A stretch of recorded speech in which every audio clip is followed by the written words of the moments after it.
नमस्कार विद्यार्थियों। Last lesson में हमने वीडियो में अपने पढ़ा था रोटेशनल स्पेक्ट्रम। रोटेशनल स्पेक्ट्रम में डायटोमिक मॉलिक्यूल्स के बारे में पढ़ा था। आइए देखते हैं डायटोमिक मॉलिक्यूल्स पहले बता चुके हैं, एक बार और वापस रिवाइज कर देता हूं मैं। डायटोमिक मॉलिक्यूल्स, इसके अपन जो स्टडी करेंगे डायटोमिक मॉलिक्यूल्स में, आपको पता है डायटोमिक मॉलिक्यूल्स वो लिए जाते हैं जो किस प्रकार से होंगे।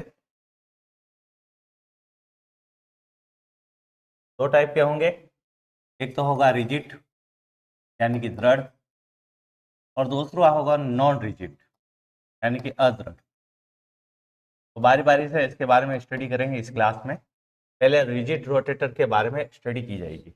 रिजिड रोटेटर क्या होता है? रिजिड रोटेटर उसके बारे में मैं आपको बता देता हूँ।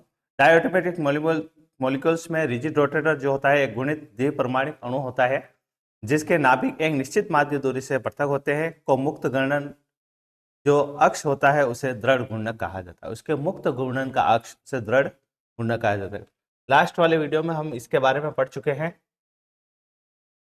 कि दृढ़ घूर्णक क्या होता है, और उसके समानित द्रव्यमान का जो मान था वो भी आप लोगों को बताया था किस प्रकार से आपको लिखना है। इसके समानित द्रव्यमान का मान म्यू बराबर m1 m2 upon m1 plus m2, ये इसके समानित द्रव्यमान का मान था। ये लास्ट वीडियो में हम पढ़ चुके हैं। आज हम पढ़ेंगे दृढ़ घूर्णक के ऊर्जा स्तर। Yes, energy level of rigid rotator, energy level of rigid rotator,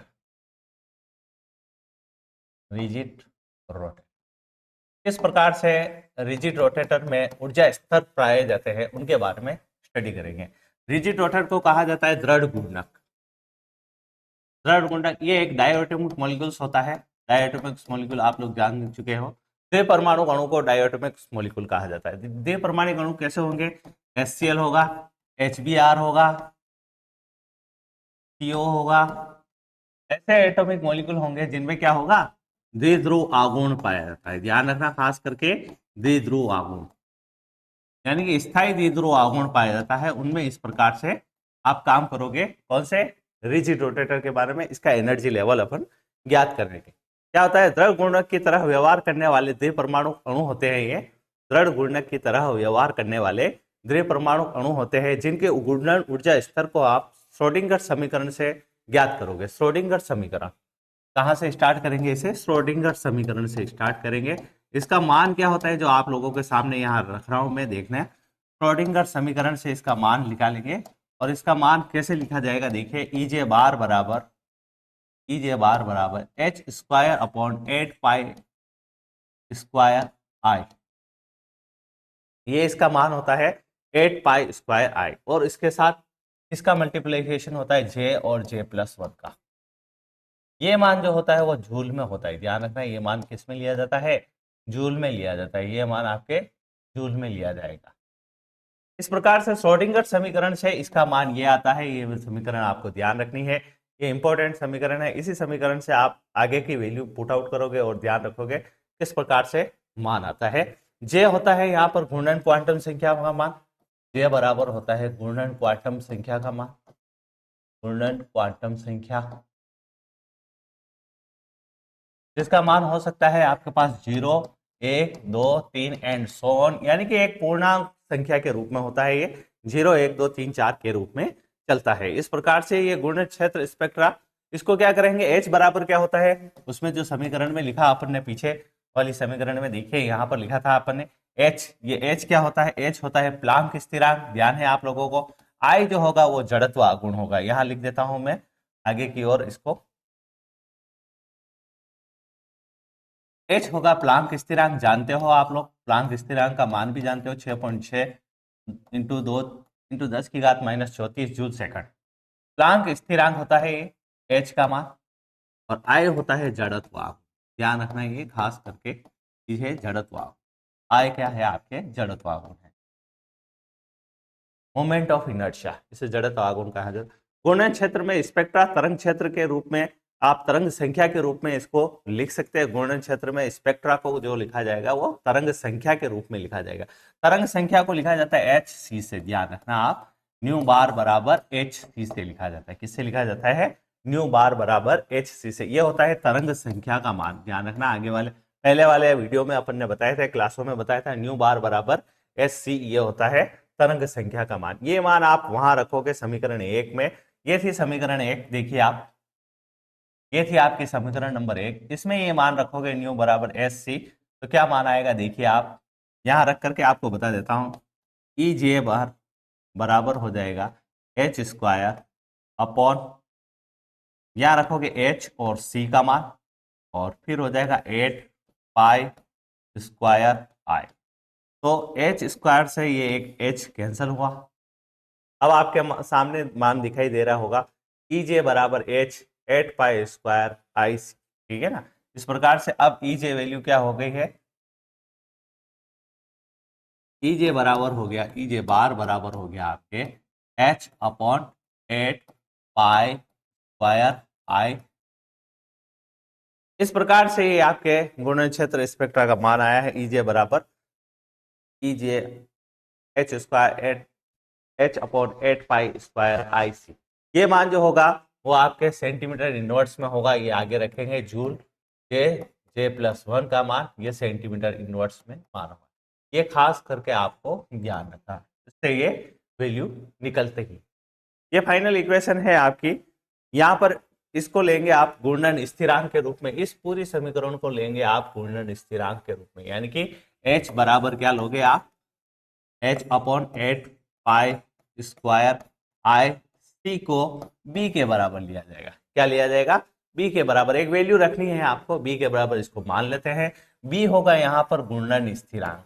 क्या होगा यहाँ पर, घूर्णन स्थिरांक।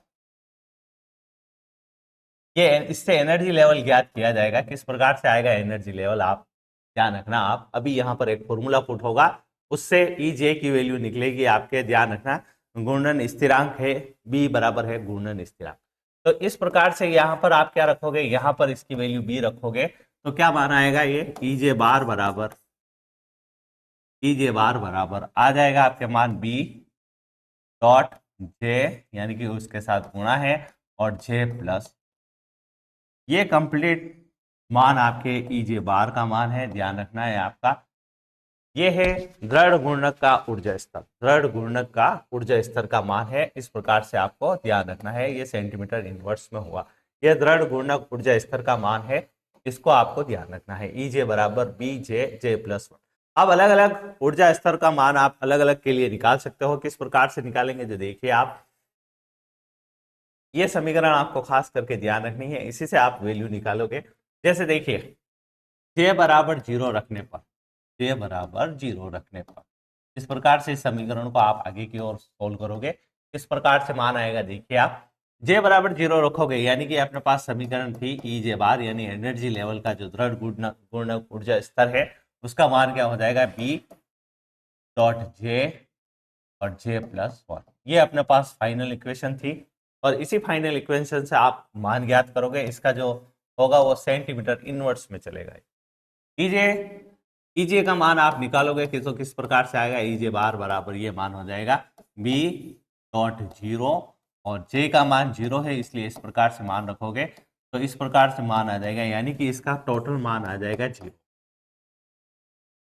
क्या मान आ जाएगा इसका, 0। इसका मतलब क्या होता है, ईजे बराबर 0 का मतलब क्या होता है कि अणु घूर्णन नहीं कर रहा है। ईजे बराबर 0 का मतलब होगा अणु घूर्णन नहीं कर रहा है। ध्यान रखना, ये खासकर से अणु घूर्णन नहीं कर रहा है, यानी कि कोई रोटेशनल नहीं हो रहा है, अणु घूर्णन नहीं कर रहा है। ये इस प्रकार से आप एनर्जी लेवल अलग अलग के लिए निकाल सकते हो। इसी प्रकार से जे बराबर 0 के लिए मान 0 आएगा, ई जे का मान। इसी प्रकार से अगर जे बराबर 1 रखेंगे, क्या रखा जाएगा, जे बराबर 1 रखने पर, 1 रखने पर किस प्रकार से मान आएगा, जो देखिए 1 रखने पर जे बराबर 1 का मान, तो किस प्रकार से मान आएगा, देखिए ई जे बार बराबर हो जाएगा आपके पास बी इंटू जे का मान 1 रखा आपने, और 1 प्लस 1, यानी कि कितना हो गया, ये हो गया 2, और ई जे का मान हो जाएगा, ई जे बार का मान हो जाएगा 2b। इस प्रकार से आप मान निकालोगे। ये अलग अलग ऊर्जा स्तरों के लिए आएगा काम में, जो आपको ध्यान रखना है। यहाँ पर ई जे का मान क्या हो जाएगा, 2b के बराबर हो जाएगा। ध्यान रखना, इस प्रकार से j बराबर 0 रखने पर इस प्रकार से मान आता है, 0 का मान आएगा, और j बराबर 1 रखेंगे आप तो 2b का मान से प्राप्त होता है। नेक्स्ट आगे इसी प्रकार से चलते हैं। इस प्रकार से देख रहा आपने कि 0 रखने पर मान 0 आता है, 2 रखने पर मान, 1 रखने पर मान 2 आता है। इसी प्रकार से 2 रखेंगे मान कितना आएगा, यहाँ पर मान कितना आएगा, और 3 रखेंगे तो यहाँ पर मान कितना आएगा।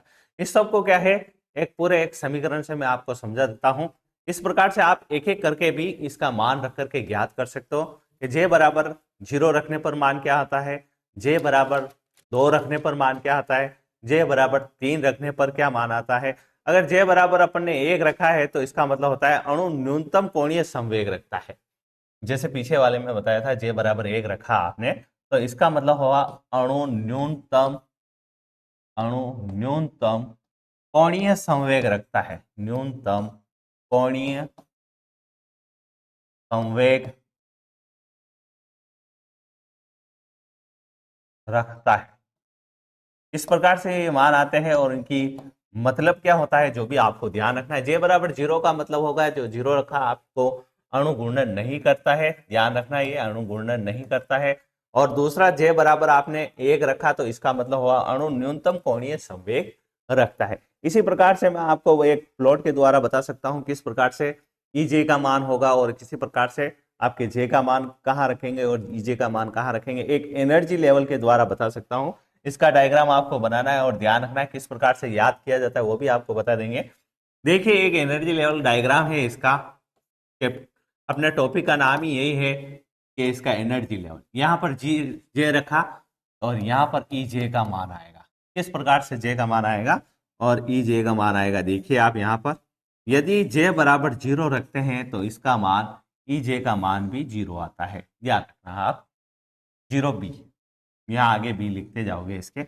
यदि 1 रखा जाता है तो इसका मान अभी आप लोगों ने देखा है और 2B इसका मान आता है। इस प्रकार से 0 रखा जाता है, 1 रखा जाता है और 2 रखा जाता है, 3 रखा जाता है। डायरेक्ट आपको उसका मान उस समीकरण में रख करके भी आप सोल्व कर सकते हो और एक ट्रिक्स के द्वारा मैं आपको बताऊंगा उससे भी आप इसको याद रख सकते हो। यहाँ पर 2 रखोगे तो यहाँ पर इसका मान 6 आएगा। इसी प्रकार से यहाँ 3 रखोगे, यहाँ 4 रखोगे, यहाँ 5 रखोगे और यहाँ 6 रखोगे तो क्या मान आएगा, देखिए आप देखिए यदि यहाँ 0 रखोगे तो 0 भी, यहाँ 1 रखोगे तो 2 भी, और इस प्रकार से रखते जाओगे तो कितने भी आएगा। तो क्या करना है आपको, कुछ नहीं करना है, ये है जो नीचे है, नीचे से आप चल रहे हो उनको आपको गुणा करते जाना है, ध्यान रखना है इनको गुणा करते जाना है आपको, और फिर क्या होगा आगे से आगे आपके ये मान आते जाएंगे। जैसे देखिए मैं अभी आपको एक ट्रिक्स के द्वारा बता देता हूँ किस प्रकार से आएंगे। तो देखिए ये अगर डायरेक्ट मान आपको ध्यान रखने हैं या याद करने हैं तो इसके लिए एक नॉर्मल सी ट्रिक्स है। देखिए किस प्रकार से 0 को 1 से मल्टीप्लाई किया 0, 1 को 2 से मल्टीप्लाई किया 2, 2 को 3 से मल्टीप्लाई किया 6 और 3 को 4 से मल्टीप्लाई कर दीजिए, यहाँ आपके मान आ जाएगा 12। सीधा सा काम है, कोई इसमें हेडेक वाली बात है। 3 से 4 से किया और 4 को 5 से मल्टीप्लाई कर दीजिए, यहाँ आ जाएगा आपके 20, और 5 को 6 से मल्टीप्लाई कर दीजिए, यहाँ आ जाएगा आपके 30 भी, और 6 को ऊपर वाली संख्या कौन सी आएगी आप लोग जानते हो, ये पूर्णांक संख्या के रूप में लिखा जाता है, 0 1 2 3 4 के रूप में लिखा जाता है। इस रूप में लिखा जाता है 0 1 2 3 4 5 6 7 एंड सो ऑन, इस प्रकार से लिखा जाता है। तो आप देख रहे हो किस प्रकार से 0 को 1 से मल्टीप्लाई किया 0, और 1 को 2 से मल्टीप्लाई किया 2, 2 को 3 से मल्टीप्लाई किया 6, 3 को 4 से मल्टीप्लाई किया 12, 4 को 5 से मल्टीप्लाई किया 20, और 5 को 6 से मल्टीप्लाई किया 30, और 6 को ऊपर वाली डिजिट कौन सी होगी, ऊपर वाली डिजिट 7 होगी, नहीं लिखा है फिर भी आपको ध्यान रखना है। यहाँ ऊपर वाली डिजिट 7 होगी तो यानी कि EJ का मान किसका हो जाएगा, 6 × 7 यानी कि 42B मान हो जाएगा। इस प्रकार से आप इसको याद रख सकते हो, कुछ नहीं है, एक से एक स्टेप आपको आगे लेकर के उसमें गुणा कर देना है। ये आपके जो ऊर्जा लेवल है द्विपरमाणुक दृढ़ गुणक अणुओं का मान्य ऊर्जा स्तर है। ये चित्र है द्विपरमाणुक जो द्विपरमाणुक कौन सा अणु लिया है आपने, दृढ़ गुणक उनका ऊर्जा स्तर है, ध्यान रखना, उनके अणुओं का ऊर्जा स्तर है, ऊर्जा स्तर द्विपरमाणु अणु है ये, ध्यान रखना, अणुओं के दृढ़ ऊर्जा स्तर है।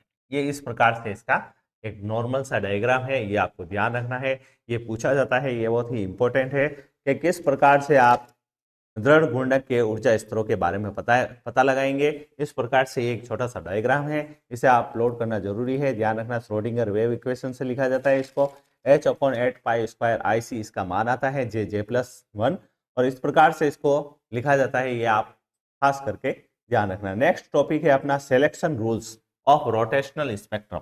नेक्स्ट टॉपिक है अपना सिलेक्शन रूल्स। देखिए सिलेक्शन रूल्स क्या होता है, मोटे तरीके से मैं आपको बता देता हूँ किस प्रकार से ये चलेगा।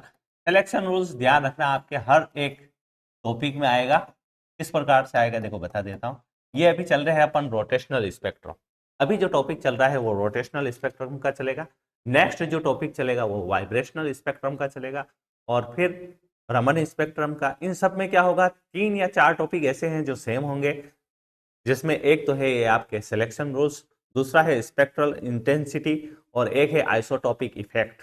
ये जो टॉपिक है ये तीनों में है, और तीनों में थोड़े अलग अलग प्रकार के हैं, अलग अलग प्रकार के हैं। इन अलग अलग प्रकारों को ध्यान रखोगे आप, किस प्रकार से ये इनमें काम करते हैं। अभी फिलहाल अपन सिलेक्शन रूल्स के बारे में पढ़ते हैं। Selection rules of rotational spectrum, यानी कि कोई अणु घूर्णन स्पेक्ट्रम तभी दर्शाएगा जब अणु में द्विध्रुव आघूर्ण हो। कोई अणु घूर्णन स्पेक्ट्रम तभी दर्शाएगा जब उसमें क्या हो, द्विध्रुव आघूर्ण हो। ये पहले भी लिखा चुके हैं आपको, द्विध्रुव आघूर्ण उसमें स्थायी होना चाहिए, तभी वो घूर्णन स्पेक्ट्रम दर्शाएगा। द्विध्रुव आघूर्ण वाले उदाहरण आपको पहले बताए थे, HCl है, CO है, NO है, HBr है। इस प्रकार से जिनमें द्विध्रुव आघूर्ण पाया जाएगा, स्थायी द्विध्रुव आघूर्ण पाया जाता है, उनमें सिलेक्शन रूल्स बताते हैं, यानी कि घूर्णन स्पेक्ट्रम दर्शाएंगे। ये दूसरा पॉइंट है इसका, क्वांटम यांत्रिकी केवल उन्हीं घूर्णन संक्रमणों की अनुमति देता है, यानी कि क्वांटम यांत्रिकी इसकी अनुमति देगा, उन्हीं घूर्णन संक्रमणों की अनुमति देता है जो क्या होता है, घूर्णन क्वांटम संख्या की इकाई में वृद्धि या कमी हो, यानी कि J के मान में कमी या वृद्धि। ध्यान रखना, इसे घूर्णन क्वांटम संख्या कहा जाता है।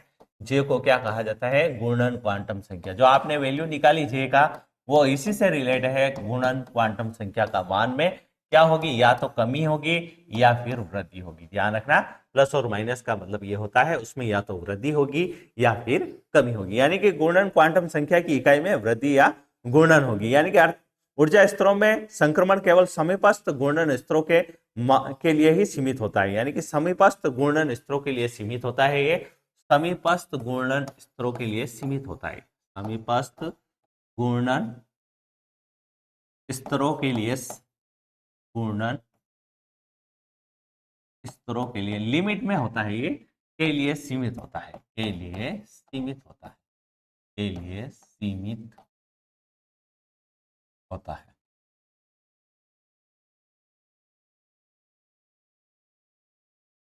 ये जे है घूर्णन क्वांटम संख्या के बारे में है, इसके लिए ही सीमित है। जैसे आपने पहले लिखा है, क्या लिखा है, या तो इसके मान में कमी होगी या फिर इसके मान में वृद्धि होगी, यानी कि या तो फिर इसके मान में कमी होगी, ये कमी को शो करेगा, या फिर वृद्धि होगी। यानी कि इसके मान को आप किस प्रकार से लिख सकते हो, यानी कि घूर्णन क्वांटम संख्या के मान को आप लिख सकते हो डेल्टा J बराबर +-1। यही इसका मान है, यही इसकी समीकरण है। ध्यान रखना, सिलेक्शन रूल्स रोटेशनल स्पेक्ट्रम के लिए यही मान है इसका, डेल्टा J बराबर +-1 का मान आएगा, यही इसका मान है। ध्यान रखना, ये घूर्णन स्पेक्ट्रा के बारे में बताता है। ध्यान रखना, ये घूर्णन स्पेक्ट्रम इस प्रकार से, ये ध्यान रखना है आपको, ये +-1 में चलता है। नेक्स्ट है इसी में आगे, इनके अनुसार क्या होता है, वे ही संक्रमण मान्य होंगे जिनमें या तो इकाई घूर्णन क्वांटम संख्या की वृद्धि की जाए या कमी की जाए, यानी कि वे ही संक्रमण मान्य होंगे जिनके इकाई संख्या में कमी की जाए या वृद्धि की जाए, यानी इकाई संख्या में ही कमी वृद्धि होनी चाहिए। अगर J का मान इस प्रकार से चलता है 0 से 2, 2 से 4, 4 से 6 और 6 से 8, ये देखिए इकाई संख्या नहीं है, ये इकाई संख्या में वृद्धि या कमी नहीं हो रही है। इनमें देखिए, इनमें 2-2 का मान बढ़ रहा है, इसलिए ये इकाई संख्या नहीं है। तो इसमें क्या होगा, ये संक्रमण मान्य नहीं होंगे, ये संक्रमण संभव नहीं होंगे। ध्यान रखना, इस प्रकार के संक्रमण संभव नहीं है। ये संक्रमण संभव नहीं है, संक्रमण संभव नहीं, ऐसा आपको लिखना है, ध्यान रखिए, यह संक्रमण संभव नहीं है, ध्यान रखना। इसे कहा जाएगा स्पेक्ट्रोस्कोपिकली फॉरबिडन, इसे क्या कहा जाएगा, स्पेक्ट्रोस्कोपिकली फॉरबिडन, स्पेक्ट्रोस्कोपिकली फॉरबिडन।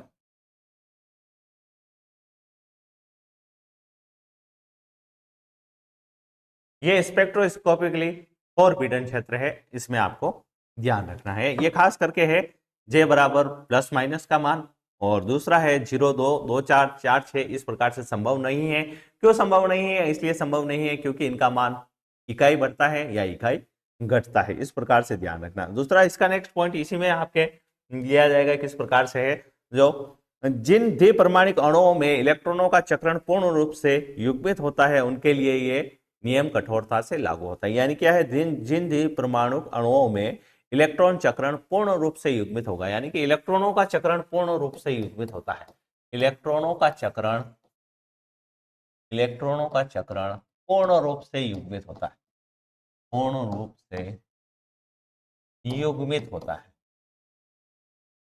इलेक्ट्रॉनों का चक्रण पूर्ण रूप से क्या होगा, युग्मित होता है, तो उसके लिए ये क्षेत्र काम करता है, यानी कि ये नियम लागू होता है। इसे वरण नियम कहा जाता है, हिंदी में इसे वरण नियम कहा जाता है, इंग्लिश में इसे सिलेक्शन रूल्स कहा जाता है। जे बराबर प्लस, जैसे अभी बताया था आपको, डेल्टा जे बराबर क्या होता है, इसका मान प्लस माइनस 1, ठीक है ना।